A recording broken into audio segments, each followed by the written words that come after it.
Hello students, we are studying the story The Third Level written by Jack Finney, who is a well-known writer, who is a well-known American short story writer. Today, in this period, we will discuss the long answer type question. First, we will discuss the question, the answer of this question, the matter relating to the question. Later, I will send you the PDF of the long answer.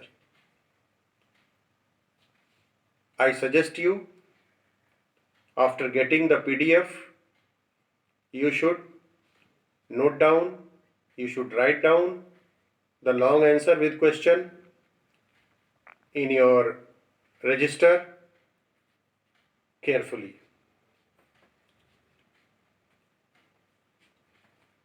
Let us start. The question is, do you think that the third level was a medium of escape for Charlie?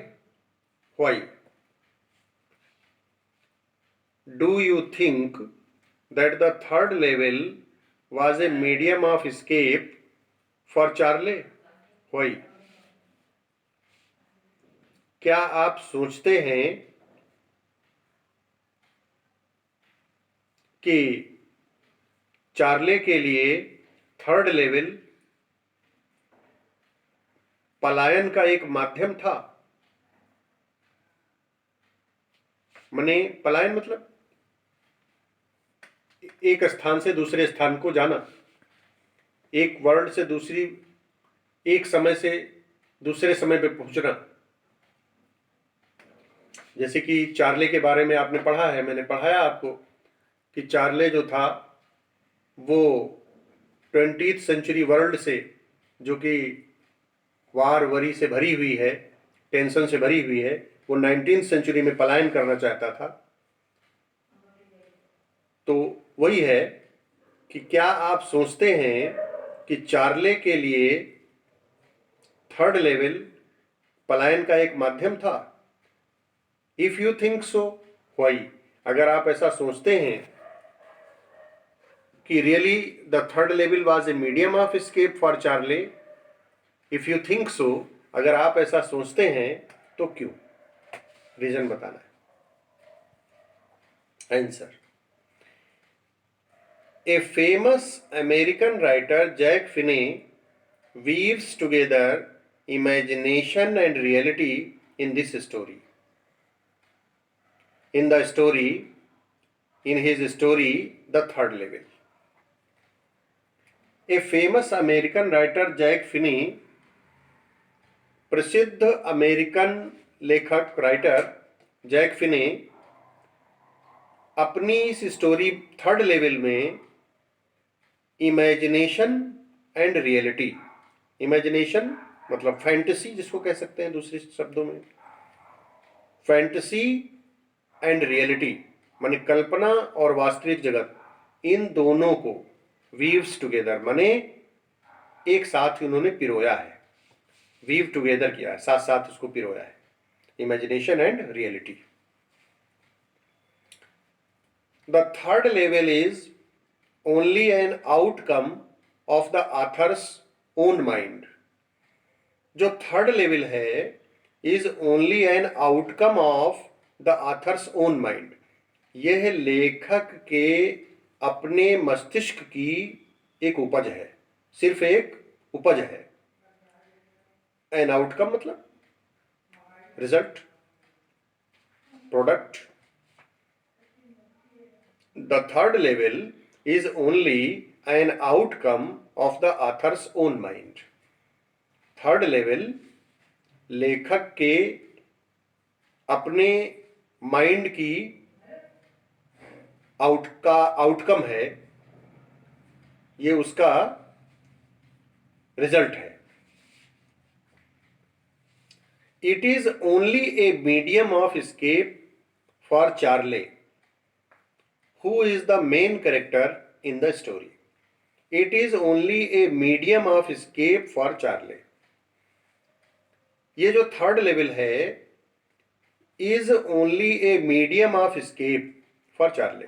Charlie के लिए यह सिर्फ एक पलायन का medium है, माध्यम है। और चार्ले, कौन सा Charlie? Who is the main character in the story, जो कि स्टोरी का मेन कैरेक्टर है। उसके लिए जो थर्ड लेवल है वो क्या है? ए मीडियम ऑफ एस्केप, पलायन का एक माध्यम है।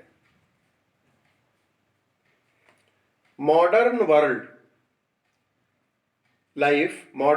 Life is full of stress, worries, fear, war and insecurity. Modern world life जो है, आधुनिक संसार का जो जीवन है, जिंदगी है, इज फुल ऑफ स्ट्रेस, तनाव से भरी हुई है। फुल ऑफ वरीज, चिंताओं से भरी हुई है। फुल ऑफ फियर, भय से भरी हुई है। Full of war and insecurity, युद्ध और इनसिक्योरिटी, असुरक्षा से भरी हुई है। Man has to face them all the times.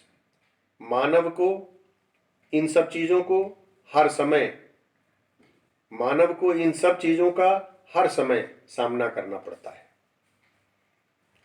Life becomes unbearable,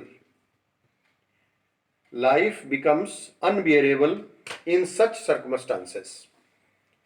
ऐसी या इस प्रकार की परिस्थितियों में जीवन अनबियरेबल हो जाता है, माने असहनीय हो जाता है। This is why Charlie, the protagonist of the story, wants to go away into the world of 1894.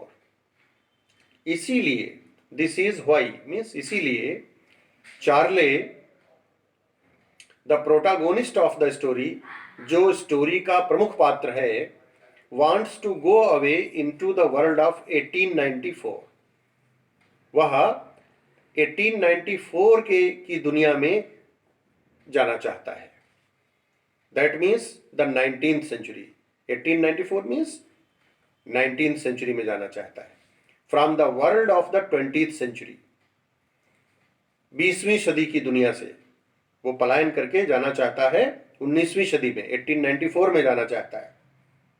और 20वीं सदी कैसी है? Full of insecurity, fear and वार, असुरक्षा, भय, युद्ध, टेंशन से भरी हुई है। Charlie wants to escape into a world of fancy.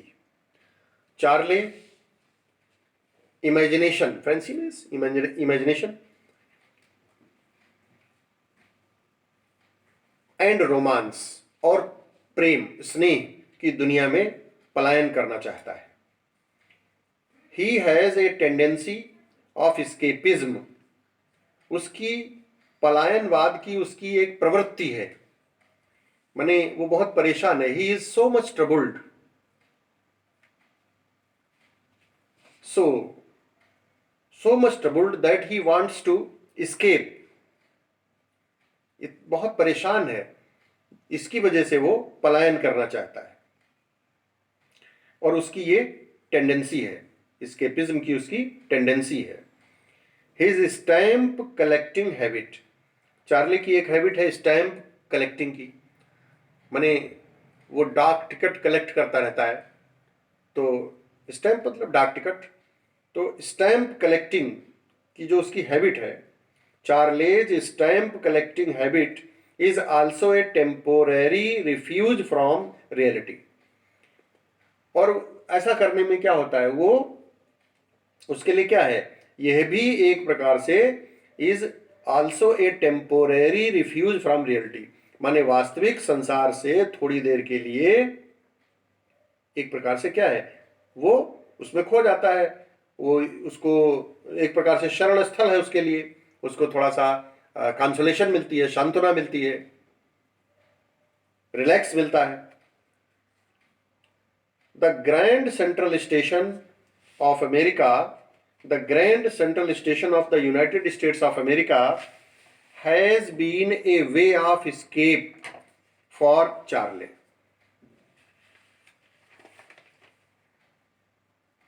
United States of America का जो ग्रैंड सेंट्रल स्टेशन है वह has been a way of escape, पलायन का एक वे रहा है चार्ले के लिए। वे मतलब रास्ता, मार्ग रहा है चार्ले के लिए पलायन का।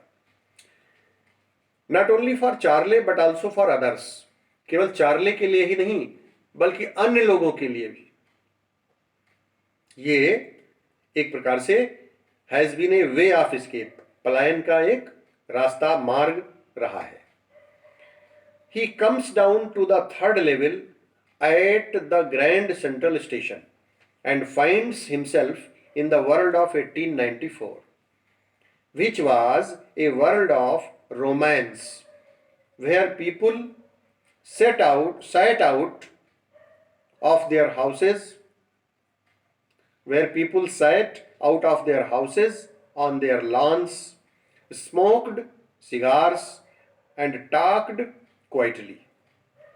The women waved palm leaf fans and there were fireflies all around.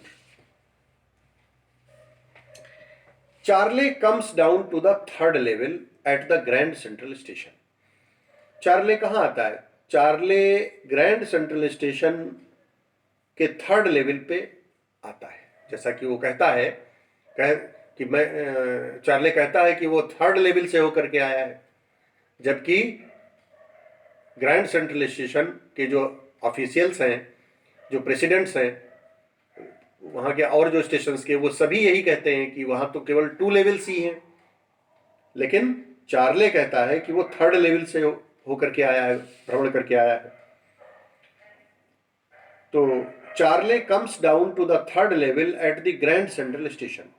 Charlie grand central station के थर्ड लेवल पर आता है and finds himself in the world of 1894, और अपने को 1894 की वर्ल्ड में पाता है।